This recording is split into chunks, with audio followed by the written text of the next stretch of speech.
Boa noite. Segunda live do Pub Virtual. Hoje a live vai ser com o professor Sidney Nogueira. Ele é babalorixá, ele vai explicar um pouco mais sobre a intolerância religiosa. Então logo ele já está chegando aqui.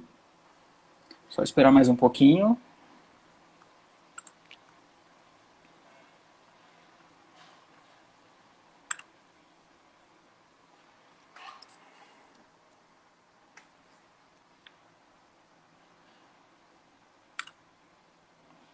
E aí, professor, conseguiu aí?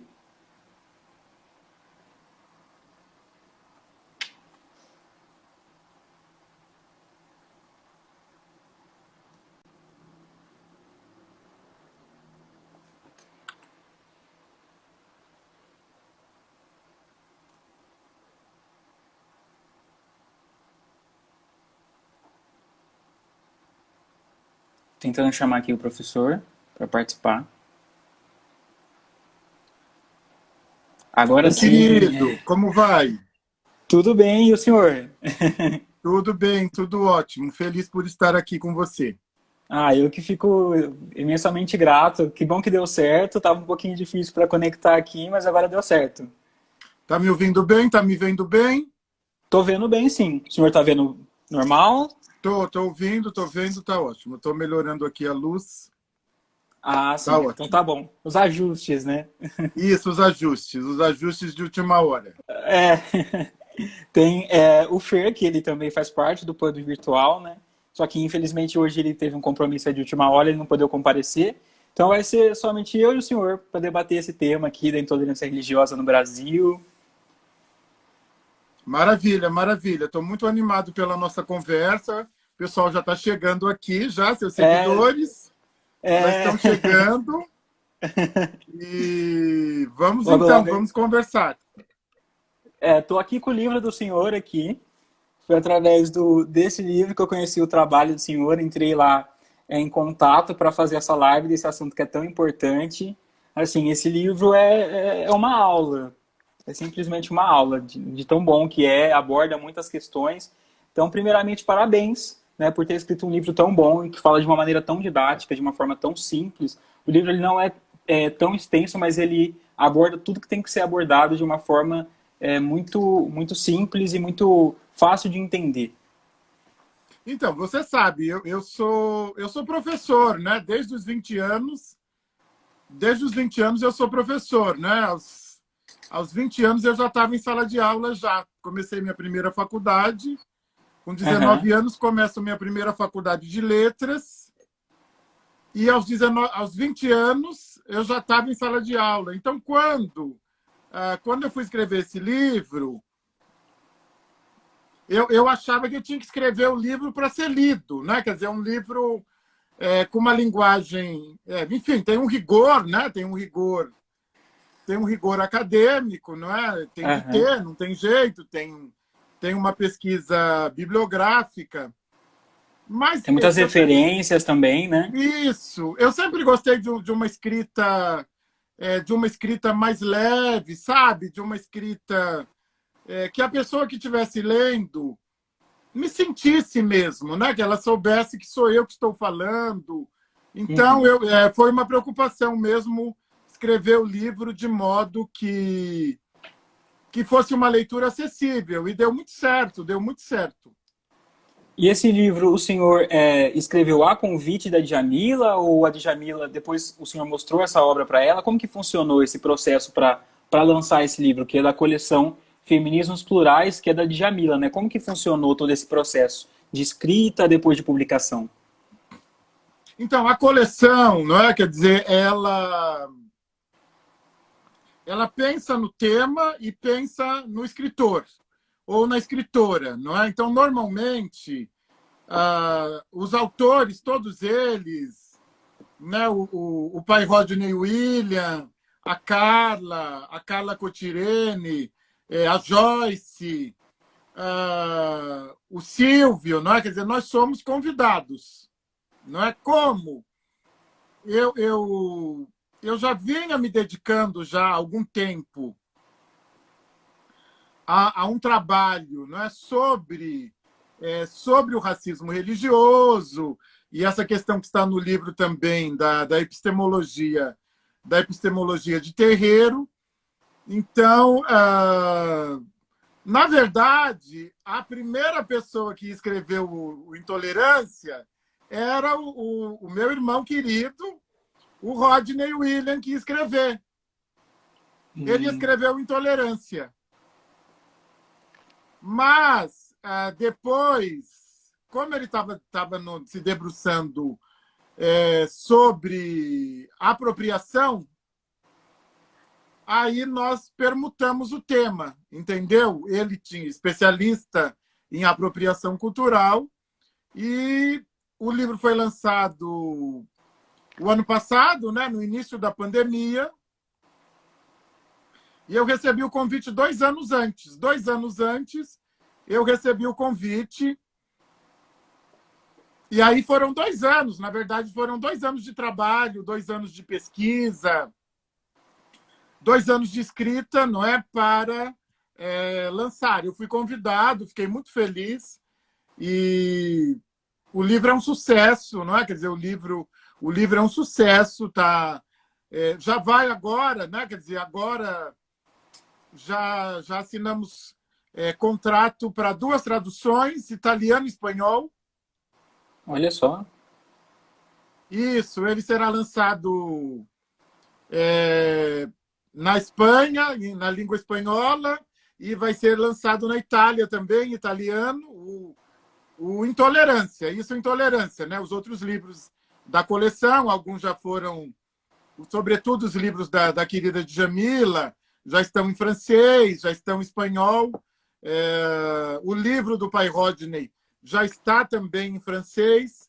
E o Intolerância Religiosa ele vai sair em espanhol e em italiano. Então é um sucesso.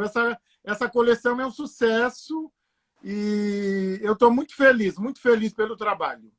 E o senhor imaginava esse sucesso todo? Olha, Antes eu vou de dizer tudo para isso? você. Você sabe que eu sou um homem de terreiro, não é? Quer dizer, eu sou de terreiro. Eu sou uma pessoa de candomblé, né? Você sabe que eu sou autoridade civilizatória de candomblé. Eu sou um babalorixá, né? Quer dizer, eu sou uma autoridade civilizatória. Eu sou de uma família de candomblé. Então, quando eu fui convidado, inclusive antes de aceitar, a primeira coisa que nós fazemos é consultar Exu. Então, antes, inclusive, de aceitar, eu conversei, nós tivemos um jantar, e aí eu falei de Djamila, eu aceito, mas eu preciso perguntar a Exu se isso está no meu caminho. Porque eu só vou fazer se Exu disser que está no meu caminho. Né? Eu sou um homem de terreiro, eu vivo a cultura de terreiro, a fé de terreiro integralmente. Então, fui consultar Exu, fui consultar, inclusive, o tema, o título, porque o título, nós tínhamos 2 títulos, Intolerância e Racismo. Racismo religioso e intolerância religiosa. Aí fomos perguntar, nós usamos o Obi, né? O Obi, que é um oráculo para nós, e primeira caída, Egifé. Egifé é uma caída, sim. Então, sim, pode aceitar o convite. Aceitei o convite. Depois fomos perguntar sobre o título, se deveria ser racismo religioso ou intolerância religiosa. Eu perguntei, inclusive, primeiro se era racismo religioso. Aí Exu disse que não, que racismo não era o título. Aí perguntei, intolerância religiosa. Exu disse, sim, intolerância religiosa. Na época, eu não entendi. Eu confesso que eu não perguntei. De verdade, eu não quis desrespeitar Exu. Então, eu não perguntei, vai ser um sucesso? Vai vender muito? Vai traduzir em outras línguas? Eu não perguntei. Perguntei só. Deixa eu Está fluir. no meu caminho? Exato. Falei, está no meu caminho? Eu posso aceitar esse convite? Sim. E sobre o título. Então, foram as duas perguntas, porque eu sou muito respeitoso. E, na época, eu confesso para você que eu não entendi muito, porque nós, né, o movimento negro, já tinha decidido que a perseguição às comunidades tradicionais de terreiro são racismo religioso. Então, eu estranhei o fato de Exu pedir que o livro se chamasse Intolerância Religiosa. Mas, depois do lançamento, né, nós já vendemos cerca de 15 mil exemplares impressos. Em um ano e meio de pandemia. E vendemos 3 mil no formato e-book. Então, nós já estamos alcançando a marca dos 20 mil. E a própria editora, não é? que a nossa editora, Lisandra, ela se surpreendeu. Ela falou, professor, eu jamais imaginei, porque nós já estamos indo para a 3ª edição. Eu jamais imaginei que, em plena pandemia, mas foi um pouco a despeito, né, do show de horrores que nós vivemos, foi um pouco o erro virar acerto. Porque o que acontece? Eu comecei, né, quer dizer, fazer muito esse trabalho de lives, de cursos, de conversas pela internet. Comecei a fazer muito um trabalho de palestras, de divulgação, né? E as pessoas começaram a sentir, né? Quer dizer, a importância e a autenticidade do livro, não é? E eu percebi que Exu, ele foi um grande sábio, porque o que acontece? O racista, ele não vai comprar um livro que se chame Racismo Religioso, porque o racista não acredita no racismo, portanto, ele não vai comprar um livro Racismo Religioso. E nós sabemos que quem precisa de letramento racial é o racista, né? Quem precisa aprender sobre o racismo é o racista. Sim. Então, as pessoas começaram a, inclusive, me mandar, né, feedback dizendo, não, mas eu comprei o livro. E aí, dentro do livro, que eu fui perceber que era racismo religioso, que não era intolerância.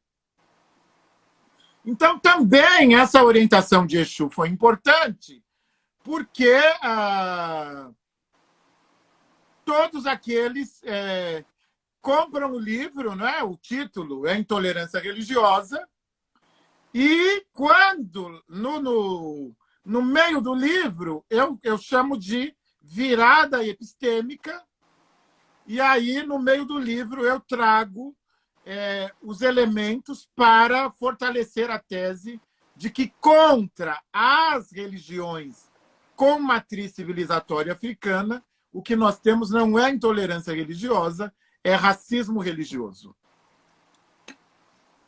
Entendi, professor. É ótima explicação. Então, aqui nós já fizemos a introdução, já dá para saber um pouquinho do livro, do título, e é uma coisa que o senhor também fala durante o livro, né, que o termo correto é o racismo religioso, porque a intolerância aborda outras coisas e o racismo é algo mais específico, né? Então, para quem não estava aqui antes, o convidado de hoje, ele é graduado em Letras pela Universidade Brás Cubas, tem um mestrado em Linguística pela USP, um doutorado também em Linguística e também pela USP. Sidney Nogueira é também professor universitário, babalorixá e autor desse livro aqui que a gente estava falando até agora, de Intolerância Religiosa, da coleção Feminismos Plurais, com coordenação da Djamila Ribeiro, que vou novamente deixar aqui meu elogio, porque é uma obra maravilhosa. Quem não conhece o canal Pub Virtual, o canal Pub Virtual, professor, só para explicar, tem esse objetivo de levar algumas discussões que são importantes para uma galera que é mais jovem, para uma galera que muitas vezes não tem, por exemplo, o hábito da leitura e se identifica mais com vídeos. Então, existem muitas formas de conhecimento, de podcast, vídeo, e aqui a gente tenta descomplicar um pouco alguns temas que parecem super complicados. Então, essa é a ideia do canal. Eu agradeço mais uma vez por o senhor participar desse vídeo, e nas considerações iniciais, Eu peguei um dado que está disponível na internet, é um dado do Balanço Disque 100 do Ministério da Mulher, Família e Direitos Humanos, que fala que no primeiro semestre de 2019 houve um aumento de 56% do número de denúncias de intolerância religiosa em comparação ao mesmo período do ano anterior, sendo a maior parte desses relatos de praticantes de crenças como a Umbanda e o Candomblé, que é o que o senhor estava falando um pouquinho antes, né? Então, eu queria primeiro que o senhor classificasse para o nosso público, quem está assistindo a gente, o que é intolerância religiosa, afinal de contas. Porque o senhor fala isso no livro, da intolerância religiosa e do racismo religioso. Então, eu gostaria que o senhor explicasse um pouquinho sobre a intolerância religiosa e sobre o racismo religioso e por que as diferenças, o que é igual. E aí eu gostaria que o senhor fizesse essa primeira apresentação aí para a gente. Vamos lá, intolerância religiosa, eu vou tentar traduzir por meio de um fato. Todos se lembram daquele episódio nefasto, daquele crime, não é? Daquele episódio odioso do pastor chutando Nossa Senhora da Aparecida. O pastor da Igreja Universal, em rede nacional, na televisão, pegou uma imagem de Nossa Senhora da Aparecida e escarneceu a imagem e chutou a imagem. A imagem de Nossa Senhora da Aparecida. Ali, ele não estava apenas chutando a imagem, não é? Quer dizer, a estátua de Nossa Senhora da Aparecida. Ele estava chutando o quê? A Igreja Católica Apostólica Romana. Era um representante da Igreja Universal do Reino de Deus chutando a Igreja Católica Apostólica Romana. Tanto a Igreja Universal do Reino de Deus quanto a Igreja Católica Apostólica Romana não possuem relações racializadas. Tanto a Igreja Universal do Reino de Deus quanto a Igreja Católica Apostólica Romana são percebidas historicamente como brancas. Ninguém diz, a Igreja Universal do Reino de Deus é negra. Ninguém diz, a Igreja Católica Apostólica Romana é negra. Não, ninguém diz. A Igreja Católica Apostólica Romana é branca. A Igreja Universal do Reino de Deus é negra. Ninguém diz.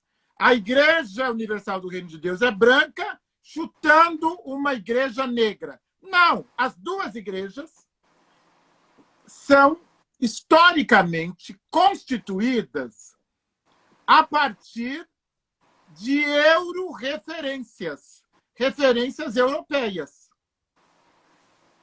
Então, nesse caso, o que nós temos é intolerância religiosa. Inclusive, intolerância que dá o direito a uma delas de não tolerar a outra. Não é? Quer dizer, porque ninguém é obrigado a tolerar tudo. Então, é isso que está na base da intolerância. A intolerância, ela é naturalizada. A intolerância, ela é, entre aspas, aceitável. Percebe? Então, isso é intolerância. Intolerância religiosa. Não é? O que nós temos na maioria dos países fundamentalistas que violam a liberdade de crença é intolerância religiosa. Inclusive, intolerância responsável por guerras, por conflitos armados. Não é? Isso é intolerância. Porque não tem nenhum recorte racial, né? Então, não há recorte, exatamente. Não há um recorte racial. Então, é uma religião que acha que é a certa e não aceita a outra, e é simplesmente isso. Não tem nada a ver com racismo, né? Então, assim, uma exemplificação. Exato, né? Quer dizer, não há uma história de escravismo, subalternização e marginalização da Igreja Católica Apostólica Romana ao longo da história. Não há uma história de escravismo, subalternização e marginalização histórica da Igreja Universal do Reino de Deus, até porque a Igreja Universal do Reino de Deus nasceu ontem. Então, não há uma história, não há, como você bem disse, um recorte racial. E nenhum tipo de demonização também, né? Então, ninguém... Exato. É algo simplesmente ideológico, mas não utilizam o argumento de que a outra religião não é de Deus ou porque é do diabo. Então, o que acontece muito com as religiões de matrizes africanas. Então, eles tentam vincular a religião de matriz africana, que é uma religião ancestral, é algo cultuado pelas culturas, né, de vários lugares da África, como uma coisa ruim. Então, esse comparativo, né, da religião que é eurocêntrica, da religião que é predominantemente branca, como algo bom, e totalmente o oposto à religião de matriz africana, que é algo ruim, né? Então, é meio que você... Eu acho que o senhor também fala no livro sobre isso, sobre o epistemicídio, é você tentar aniquilar a cultura alheia. Então, impor a sua cultura como se fosse a certa, e a outra demonizar, marginalizar, excluir, tentar apagar. E é muito interessante isso que você traz, porque, veja bem, de um jeito ou de outro, ambas utilizam elementos basilares semelhantes, quer dizer, ambas utilizam a Bíblia, ambas utilizam a cruz, não é? Quer dizer, então, uma não está dizendo para a outra, não há a prática, no caso da intolerância, de epistemicídio que você traz tão bem, porque uma não está dizendo para a outra, você não pode existir. Está apenas dizendo que alguma coisa dentro daquela prática está errada, é inferior. Agora, no caso do racismo religioso, o recorte é racial. O recorte é racial. Por quê? As religiões com matriz civilizatória africana no Brasil são religiões de resistência. Elas são religiões que, em alguma medida, desde o século XVI, tentam manter as famílias negras conectadas ao continente africano. As religiões com matriz civilizatória africana, elas são um processo histórico de resistência, de manutenção da família. Por isso que nós, autoridades civilizatórias, autoridades tradicionais de terreiro, recebemos o nome de pai e mãe. Isso não é à toa, porque, na verdade, era uma tentativa de constituir, porque a família ela era destruída. A mulher ia para dentro da casa, a mulher ia ser objeto sexual, as mulheres escravizadas não sofriam menos de 10 estupros pelos senhores, as mulheres iam ser escravizadas, algumas eram escolhidas para a casa grande, outras ficavam também no serviço pesado e braçal. As mulheres tinham medo de engravidar, porque elas sabiam que seus filhos seriam arrancados delas. A família era destruída. O pai era mandado para um lugar, o irmão era mandado para outro. Quando a família conseguia se manter, era uma verdadeira, uma bênção, vamos dizer assim. Então, o pai e a mãe de santo, eles vêm nesse papel de tentar ter um elemento no lugar, sabe? Um elemento metafórico, não é? De tentar ter um pai, de tentar ter uma mãe e reconectar esses pretos, não é? Esses pretes escravizados, pretos e pretas escravizados, não é? Nós precisamos parar de romantizar a escravidão. A escravidão não foi um romance. A escravidão foi um crime, quer dizer, o Brasil escravizou cerca de 5 a 6 milhões de pretos e pretas durante 4 séculos. Não é? O Brasil... havia uma profecia, não é, que no século XIX o Brasil estaria limpo. Nós não éramos para estar mais aqui. No século XIX era só para ter gente branca. Essa era a profecia do projeto higienista, porque nós éramos uma maldição. Pense você, como é ser preto nesse país? Pense você. É um ato heróico ser preto no Brasil. O Brasil nos odeia. E eu falo isso sem nenhum constrangimento. A história do Brasil escravizou nossos ancestrais, matou nossos ancestrais e odeia seus descendentes, que somos nós. E o Brasil nos deve. O Brasil nos deve.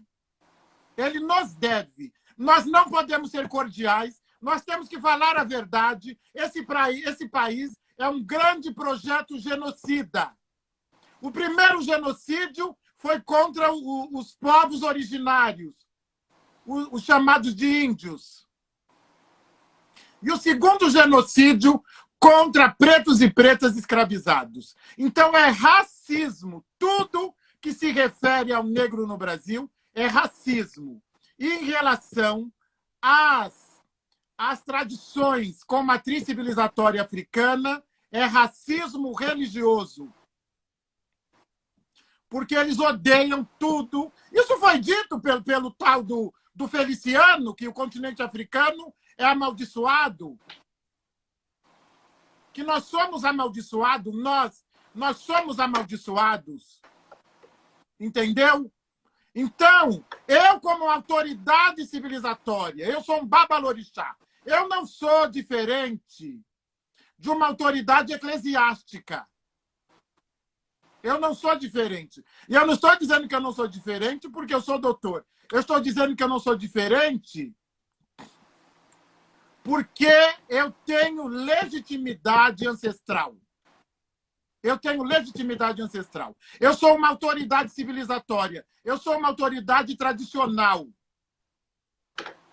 E os meus ancestrais foram trazidos à força.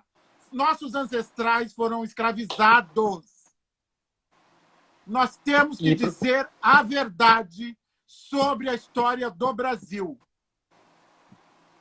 E, professor, o senhor fala também, né, o senhor fala do termo epistemicídio, e antigamente, como era visto, como ele era praticado, então o senhor deu o exemplo das culturas indígenas, como elas sofreram esse processo de epistemicídio, a catequese com o povo negro, de negar essa origem ancestral, de tentar enfiar a goela abaixo uma religião eurocêntrica. E hoje, como o senhor vê esse processo de epistemicídio? Mudou? Porque antes era de uma forma muito radical. O senhor acha que hoje ele ficou de alguma forma mais brando ou ele continua dessa mesma forma? Eu acho que há uma tomada de consciência, não é? Há uma tomada de consciência do epistemicídio. Nós só podemos mudar alguma coisa, não é, com tomada de consciência. Então, você sabe disso muito bem, não é? Nós temos um problema sério no Brasil, não é? Quer dizer, as pesquisas dizem, as pesquisas oficiais dizem que nós somos 56,2% de negros no Brasil, pretos e pardos. Mas a força do epistemicídio, da satanização, do colonialismo é tamanha que você sabe que não são esses 56,2% que são efetivamente negros, pensando no ethos, né? Pensando numa identidade. É importante, não é? Quer dizer, esse seu trabalho é fundamental. Essa conversa é fundamental. Nós estamos... Não é uma live, nós estamos produzindo conteúdo. Nós precisamos falar aos nossos, não é? Nós precisamos falar aos nossos. Nós precisamos dizer para eles a verdadeira história. Olha, Ailton Krenak, nosso querido irmão, né, dos povos originários, ele disse que os índios nunca tiveram problema com a alteridade. Os africanos também nunca tiveram problema com a alteridade. Quando os colonizadores chegaram no Brasil, os povos originários acharam que estavam entre irmãos. Eles demoraram para descobrir que se tratava de um grande projeto genocida. Também os povos africanos, porque as pessoas elas costumam dizer, sem conhecer a verdadeira história, elas costumam dizer: mas os africanos não reagiram. Mas os africanos entraram no jogo. A alteridade nunca foi um problema para os povos africanos. Os povos africanos, inicialmente, achavam que estavam entre irmãos. E estrategicamente, nós sabemos disso, que os escravistas seduziram os africanos. Seduziram com seus presentes, com a sua tecnologia. E tanto os povos africanos escravizados quanto os povos originários, num primeiro momento, eles ficaram impressionados com a possibilidade de troca com povos diferentes. Portanto, a alteridade nunca foi um problema nem para os povos originários, nem para os povos africanos. Porque não é da natureza dos povos tradicionais matar o diferente, matar a diferença. Percebe o que eu estou falando? Está fazendo sentido?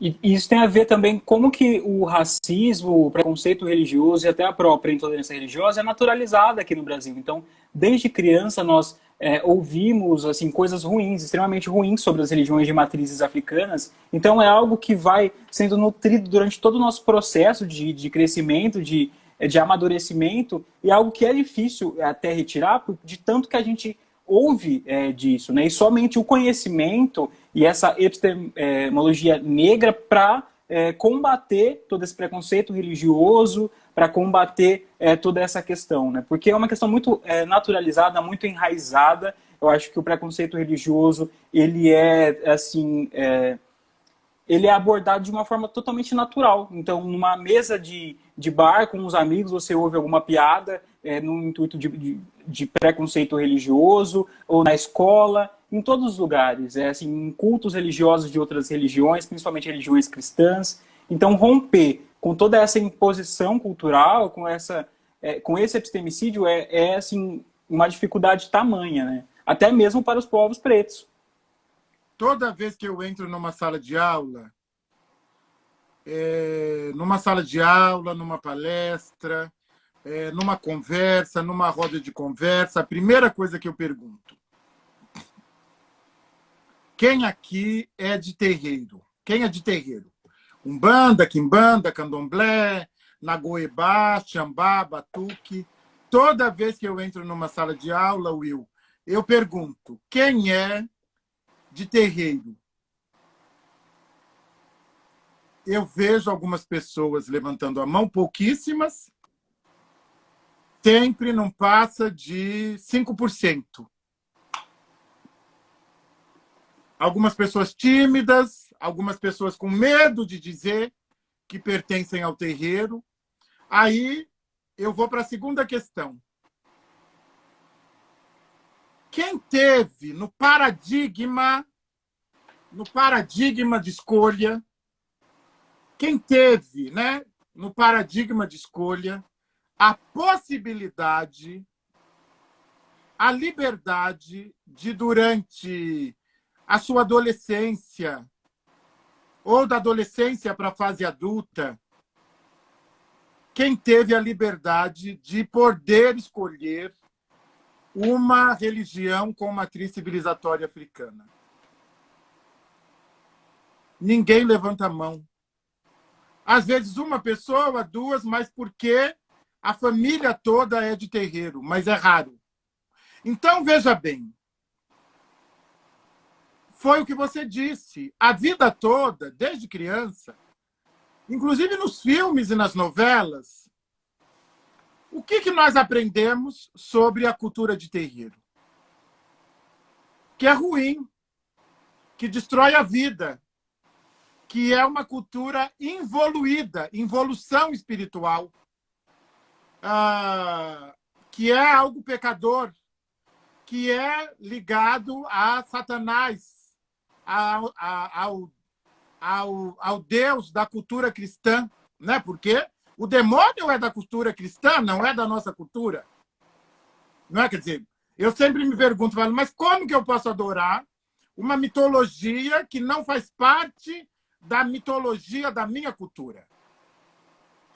Então, as crianças, os jovens, os adolescentes foram educados para temer e odiar as religiões com matriz civilizatória africana. Não é? Veja, a última pesquisa, o ano passado, uma pesquisa do Datafolha, ela apenas 4% dos que se declararam religiosos se declararam de religião afro-brasileira. 4%. Isso é mentira, isso não é verdade. O Brasil é um país extremamente de religião de matriz africana, só que as pessoas têm vergonha de se autodeclarar de religião de matriz africana. As pessoas até por conta de uma hostilidade, né? Exatamente, porque elas serão hostilizadas, você sabe disso. Elas podem perder... Se você se declarar de terreiro, você pode perder o emprego, você pode perder parte da sua família neopentecostal, porque hoje não tem quem não tem na família um neopentecostal, não existe. Você pode ser hostilizado na sua própria família. As pessoas de terreiro têm que lavar a roupa branca escondida dos seus pais, porque eles não aceitam. Elas têm de ir ao terreiro escondidas. Não é? Isso é o quê? Isso é racismo religioso. É racismo religioso. Não é? A pessoa, ela pode perder a esposa, o companheiro, a companheira, ela pode perder o namorado ou a namorada por ser de terreiro, não é? Então, você me trouxe lá atrás a questão se o epistemicídio está mais brando. Não, ele não está. Não, ele não está. O epistemicídio, como nos ensina Sueli Carneiro, é esse lugar, não é, de poder e de subalternização do outro, de apagamento, de silenciamento, de inferiorização do preto, das coisas pretas. Não, o epistemicídio ele está nas escolas, o epistemicídio está no trabalho. Nós, quando falamos, não é? Nós ainda não somos ouvidos. Não é? Quer dizer, essa postura é uma postura epistemicida. Você precisa ver, Will, a dificuldade que as pessoas têm para me respeitar como uma autoridade civilizatória. E ninguém tem dificuldade para chamar um padre de padre, um pastor de pastor, mas as pessoas têm dificuldade para me chamar de pai, de babá, de professor, de senhor. As pessoas têm dificuldade. E eu sou uma autoridade, eu tenho que exigir, eu tenho que tirar à força o respeito. Porque eu quero o mesmo respeito que o padre recebe. Eu quero, eu exijo. Não é porque ele é europeu e branco que eu vou receber menos. Não. Eu exijo. Eu sou, e não é porque eu sou doutor, não. Não tem nada a ver com isso. Isso aí é outra coisa. Eu nem gostava de estudar, eu fui estudar porque fui obrigado. Porque você sabe que pai e mãe de gente preta é a primeira coisa que ele fala. Estuda, estuda para sofrer menos, estuda para se blindar contra o racismo, estuda para ser alguém. Você sabe disso. Eu nunca gostei de estudar. Eu fui estudar porque meus pais diziam, não, eu não estudei. Meu pai era analfabeto, meu pai. Meu pai era caminhoneiro de bitoneira de concreto, um homem preto da Bahia, veio para São Paulo para não morrer de fome. E ele dizia, eu não estudei, mas vocês vão estudar. E eu aceitei, porque é meu pai, eu aceitei com as duas mãos, porque eu sempre honrei meus pais, entendeu? Porque essa é a cultura de terreiro, honrar a nossa ancestralidade. Então, as pessoas têm dificuldade para me reconhecer no mesmo patamar de uma autoridade eclesiástica. E eu sou uma autoridade semelhante a padre, a pastor. Não é? Então, o que é isso? É racismo religioso. E, professor, eu só vejo que o epistemicídio hoje, talvez ele tenha novas técnicas, né? Então, assim como tudo evolui, o epistemicídio também evoluiu. Então, é pregado através da TV, da mídia, do cinema, da música. Então, talvez ele não é realmente mais brando, mas ele é de uma forma, ele tenta aparecer de uma forma mais suave, assim, de uma forma mais sutil, com a mesma força, com o mesmo preconceito, com o mesmo intuito de apagamento, mas de uma forma diferente, né, do que era antes, né? Exatamente, não é? Quer dizer, perfeito, perfeito, eu concordo plenamente contigo. Hoje, para falar a verdade, né, quer dizer, nós temos novas ferramentas tecnológicas. E também por isso que eu valorizo tanto o seu trabalho, né, e o trabalho de outras pessoas, outros influencers. E não tem problema nenhum, porque também as pessoas são influenciadas para produzir desigualdade, para praticar racismo. Então, não é um nome ruim, influenciador, influenciadora. Nós temos influenciadores e influenciadoras do bem, em nome dos direitos humanos, em nome da igualdade social, em nome da luta antirracista, em nome da mobilidade social. Não tem problema nenhum, não é? Quer dizer, e por isso que eu valorizo tanto o trabalho, e sempre que me convidam, eu faço questão de participar dessas conversas, porque é o que você disse, não é? Quer dizer, você tem o livro, você tem a televisão, você tem o YouTube, você tem o Instagram, você tem essa modalidade de live. É fundamental, porque esse é um trabalho anti-epistemicida. É um trabalho anti-epistemicida, não é?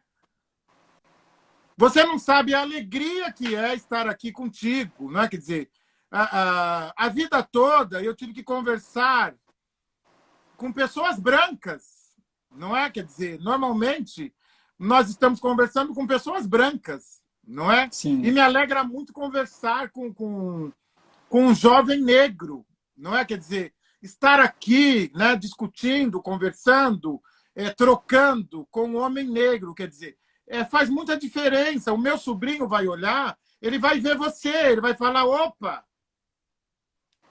entendeu? Os meus filhos, os meus alunos negros, porque nós, Will, nós crescemos sem uma autorreferência, não é? Nós também negros, nós também negros e negras, fomos ensinados a odiar negros e negras. Nós também. Talvez um pouco menos, dependendo da nossa família negra. Mas não adianta, o mundo não era a nossa casa e a nossa família. Quando você ligava a televisão, quem estava na televisão? Quando você abria o jornal, quem estava no jornal? Quando você assistia a novela, a referência de negro que nós tínhamos era qual? Traficante, chofer, empregada doméstica. A mulher, quando começa a ter protagonismo feminino, ela assume o lugar de objeto sexual. Então, como é difícil se edificar identitariamente como uma pessoa negra, não é? Então, esse trabalho, não é, que vocês fazem no pub virtual e que outros influenciadores fazem, outros blogueiros, eu chamo de marketing de contra-ataque. É fundamental. E é Entendeu? importante enegrecer as nossas referências, né? Porque muitas vezes a gente para pensar as pessoas que a gente admira, os cantores, os escritores, os autores de novela, de livros. A maioria, infelizmente, são pessoas brancas. E você, assim, tem muita gente boa, tem muita gente com muito talento. Então, não se trata de nivelar por baixo, como algumas pessoas falam. Você não vai acompanhar o trabalho de uma que não é boa, mas existe muita pessoa, muita gente negra que é extremamente talentosa e que não é ouvida, né? E que não tem essas mesmas oportunidades, né? Não chegam aos mesmos lugares. Então, é muito bom para mim, um jovem negro, ter uma referência como o senhor, que eu possa me identificar, que eu possa me espelhar, que eu possa ter esse ideal. Eu acho que as gerações passadas da minha, infelizmente, elas não tiveram essas referências negras na mídia, na televisão, e hoje eu acho que a gente tem um pouco mais, né? Até nos programas a cultura de massa, ela é um ótimo parâmetro para a gente analisar o quanto a gente evoluiu algumas questões. Tem muita coisa a evoluir, mas a gente evoluiu um pouco. Isso é necessário reconhecer isso. Então, o ano passado, ter uma campeã, né, no BBB é importante, é referência, né? Quando as pessoas não se identificam com o cabelo da Thelminha, com a cor da Thelminha, então é extremamente importante enegrecer essas referências, esse protagonismo negro, essa representatividade, para as pessoas se espelharem, para as pessoas, principalmente pessoas pretas, para elas serem o que elas quiserem e não se limitarem. Então não tem problema nenhum a mulher negra ser empregada doméstica, mas não é só isso. É abrir esse leque de possibilidades da criança negra escolher ser o que ela quiser. Se ela quiser ser empregada, ela vai ser empregada. Se ela quiser ser médica, ela vai ser médica. O que ela quiser, para não meio que trancar ou excluir possibilidades por conta da cor. Exatamente, exatamente. Né? Quer dizer, o grande problema é o que a Chimamanda vai chamar de história única. O problema é você produzir uma história só, uma história única. Não é? Quer dizer, então, o lugar de negros é sempre esse. Não é? Quer dizer, então, o lugar é sempre a senzala. Não é? Esses dias mesmo, né, me perguntaram sobre o terreiro. Mas desde criança eu ouvi falar que o terreiro faz mal às pessoas. Olha, o terreiro é o terreiro. Né? Quer dizer, o terreiro é uma cultura, o terreiro é uma comunidade, não é? O terreiro, ele é um espaço, não é? Então, sabe o que eu fico pensando também, Will? Às vezes, as pessoas elas foram educadas para exigir muito dos corpos negros e de tudo que é negro. Então, há um grau de exigência sobre o terreiro que o terreiro seja perfeito, que o terreiro seja o gênio da lâmpada, que o terreiro não pode ter tensões, que o terreiro não pode ter conflitos, que o terreiro não pode ter maldade. Gente, o terreiro é uma família, é uma comunidade. Há tensões na família, há conflitos na família, há problemas na família, né? Quer dizer, o terreiro é esse espaço, né? As pessoas também, elas exigem muito do terreiro. E os negros, eles têm me procurado e têm dito, não é? Eu não vou para o terreiro porque está muito branco. Então, eu falo o seguinte. Então, se você não voltar para o terreiro, que é seu lugar, que é a sua ancestralidade, ele nunca vai ficar preto novamente. Ele sempre vai continuar embranquecendo. Não é? Quer dizer, nós precisamos reaver o terreiro. O terreiro é nosso. O terreiro é originariamente negro. Ele é nosso, ele é preto. Nós precisamos voltar para o terreiro. É importante que voltemos para o terreiro. Enquanto o branco compra a magia preta e se beneficia dessa magia, nós, negros, estamos negligenciando e desfazendo de uma magia que é nossa. Então, nós precisamos retornar para o terreiro. Sim, ele tem problemas, há racismo no terreiro, há homofobia no terreiro, há transfobia no terreiro. Sim. Mas por isso que nós precisamos voltar para decolonizar o terreiro. Nós precisamos tirar as mãos do colonizador da magia preta. Nós precisamos empretecer o terreiro. Nós temos que fazer uma revolução enterreirada. Até porque ele é composto de pessoas, né? E as pessoas erram, há diferentes tipos de pessoas que são boas, pessoas que são ruins. E não tem como achar que vai ser o lugar perfeito, né? Se é composto por pessoas que estão ali, elas vão errar. Não tem como a gente pegar e, como um exemplo e colocar como regra, né? Para tudo que vai ser sempre dessa forma, sempre dessa maneira. Exatamente. O terreiro é feito de pessoas. A igreja é feita de pessoas. A escola é feita de pessoas. Quer dizer, pessoas são multifacetadas, pessoas são contraditórias, pessoas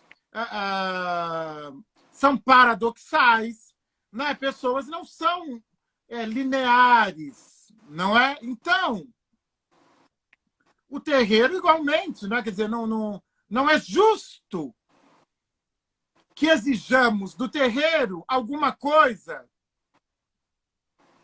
que nós não exigimos da igreja. A mãe Alba, da Arabi querida, bênção, mãe querida, sua bênção. A mãe Alba está dizendo aqui, onde tem gente, tem tudo. Então, é exatamente isso. O terreiro é feito de tudo. E a mãe Alba está dizendo muito bem, onde tem gente, tem tudo. É isso, pronto. A mãe Alba, a sua bênção, mãe. É isso aí que vai acontecer no terreiro. E, doutor, tem aquela questão que o senhor falou da história única. E como que é uma pressão muito grande. Existe uma pressão para pessoas negras em todos os lugares. Então, muitas vezes, há uma pessoa negra representando, e aí ela não pode cometer erros, ela tem que ser perfeita. Então, ela não pode errar em nada, ela não pode errar uma palavra, ela não pode errar um conceito, porque senão todo o trabalho dela é descredibilizado. Então, aí as pessoas falam, mas tá vendo, ó, é porque é negra. E elas não entendem que isso pode acontecer com qualquer pessoa, que é porque ela é humana, né? Isso, existe também um mito. Existe um mito do negro massa uniforme. É um mito. É um mito de que todos nós negros, nós somos uma grande massa uniforme. Nós não somos. É uma leitura, inclusive, racista. Não é? Quer dizer, nós também somos diversos. Nós somos... Como nos ensina o filósofo sul-africano Ramose, nós somos pluriversais. pluriversais. Nós também somos diferentes. Não é porque nós somos negros. E às vezes as pessoas falam, mas você queria que todos os negros fossem de terreiro? Olha, eu não, tá tudo bem para mim. Muito embora eu ache contraditório você se vincular à instituição que historicamente autorizou a escravização dos seus ancestrais. Para mim é contraditório. Eu considero contraditório. Mas eu não quero que todo negro pense da mesma maneira, que tenha uma identidade única, como a Lilian está trazendo aqui, que todos sejam de candomblé. Não, tem candomblé, tem umbanda, tem jurema, tem nagoebá, tem batuque, enfim, tem várias Somos tradições plurais, negras. Né? Tem várias tradições negras, não é? Agora, eu quero sim que minimamente os negros acreditem na existência do racismo, sobretudo, acreditem na força que o racismo exerce na subalternização dos corpos negros, na força que o racismo exerce na negligência da força criativa e intelectual de negros, quando os limita apenas à força braçal. Então, eu quero sim que os negros acordem para isso, que eles entendam, não é? A força nefasta do racismo sobre corpos, mentes, criatividade, capacidade intelectual negra. E, professor, uma última pergunta aqui. Eu queria saber do senhor, o que fazer num ato de intolerância religiosa, ou de racismo religioso? Como que é a postura que o senhor toma quando o senhor sofre esse tipo de agressão, né? E o que as pessoas devem fazer quando elas se depararem com esse tipo de agressão? Sabe, Will, é muito doloroso sofrer racismo. Às vezes, a dor é tamanha, traumática, porque é uma dor ancestral, não é? Quer dizer, você está revivendo as chibatadas seculares. E eu estou dizendo porque isso já aconteceu comigo. E eu já fiquei atônito, fiquei letárgico. Sabe, você não consegue Reagir, aquela né? chibatada que dói tanto que você fica paralisado. Você fala. O que fazer? A dor é tamanha, porque você fica paralisado. Parece que aquele ato ele está trazendo, parece não, aquele ato ele traz a violência, uma violência secular, sabe? E você às vezes paralisa. Eu entendo quando um negro não reage. Eu entendo. E eu acho que tem um tempo de Mas nós precisamos reagir. processamento, né? Isso, tem será um que é isso, senhor? Acho que tempo. você fica na dúvida. Sabe? Porque é uma mistura de uma dor incomensurável, uma dor secular. Ao mesmo tempo, você fala, eu não acredito, porque você foi educado para não sentir, porque você também foi educado na perspectiva do mito da igualdade racial. Então, a sua cabeça também ela não está ainda. Ela fala, não, isso não está acontecendo. Porque você não foi educado para acreditar nisso. Porque você foi educado na perspectiva do somos todos iguais. Então, Do brasileiro cordial. a cordialidade. Então, é o seguinte, mas chega uma hora que você toma consciência e você fala, não, não, não, não, não. Nada de cordialidade. Não é? Não, não podemos. A primeira coisa é identificar. Precisamos estar sensíveis ao racismo, porque o racismo ele é cotidiano, ele é reiterado. O racismo está em tudo. Então, nós temos que estar abertos e sensíveis. E você tem graus de manifestação do racismo, desde o mais velado até o mais explícito. Então, nós negros, nós temos que nos investir da nossa ancestralidade que sofreu racismo e ficar sensíveis à manifestação do racismo. Porque ele está presente em tudo. Mas você sabe que nós só podemos denunciar o racismo explícito.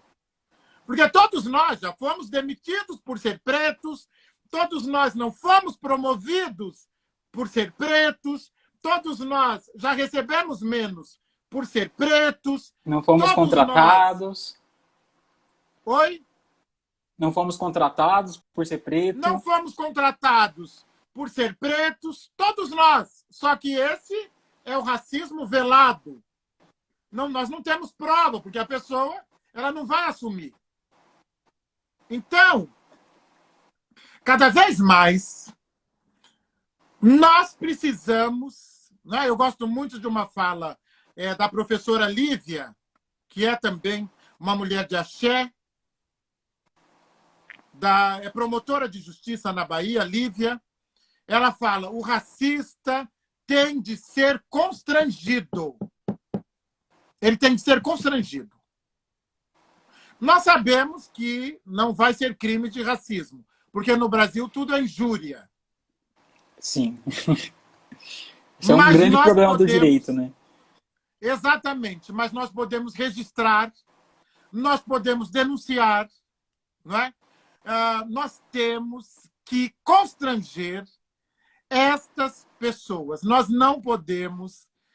porque é o seguinte, quanto mais a gente constranger, quanto mais nós denunciarmos, quanto mais nós dermos visibilidade ao racismo, mais as pessoas vão ficar preocupadas com a manifestação do racismo. Não é? Então, eu penso que é o seguinte, uma frente é não aceitar o racismo. A segunda frente, nada de cordialidade com racistas. A terceira, denúncia. A quarta, denúncia e ir até a lei. E propaganda de contra-ataque. Precisa denunciar também por meio do Instagram, do Facebook. Precisa denunciar por meio do Instagram, do Facebook, do YouTube, dos canais, do meu canal lá no YouTube, do seu pub virtual. Nós precisamos desses canais. Sim. Professor, queria agradecer, então, pela aula de hoje, por esse esclarecimento. Foi uma conversa super bacana, um bate-papo super descontraído, muito útil e necessário para a sociedade. Novamente, aqui o livro do senhor, né, Intolerância Religiosa. É realmente uma aula, o senhor aborda todos esses temas que foram lá, e foi por lá que eu aprendi muita coisa. Então, é um livro muito bom, eu recomendo. Queria falar também para as pessoas seguirem o professor. O senhor pode divulgar aqui o arroba e o pub virtual também, que é Pub Virtual Oficial. Quem quiser seguir meu perfil também é o Will Albuquerque. E aí o senhor pode falar o arroba aí. Professor.Sidney, Sidney com demude no final. Joga lá, @professor, ponto, e logo vai aparecer. Muito obrigado, parabéns pelo seu trabalho, receba meu abraço apertado, que Exu mesmo lhe Muito proteja, obrigado. a nossa ancestralidade nos veja com bons olhos. Parabéns, felicite também a, a equipe, não é? E professor Tiago está aqui, queridíssimo, e muita gente está aqui conosco, e espero que a gente se veja logo presencialmente e que a gente tenha outras conversas. E eu vou chamá-lo para ir lá um dia, né, no meu, para falar do seu trabalho também. E Line está falando que adorou, todo mundo aqui. Axé de saúde, vida longa, Manhalba, E para Motumbaxé, Motumbá, sua quem perdeu bênção. a E live, muito vai ficar obrigado. disponível também. Imagina, professor, eu que agradeço aí pela disponibilidade, foi uma conversa muito bacana. Para quem não assistiu, vai ficar disponível aqui no Pub Virtual a live completa. E até mais, professor.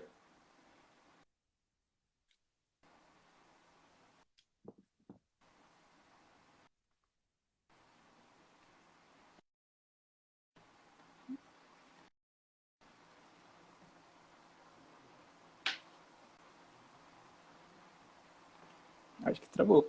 Acabou? Tchau, tchau.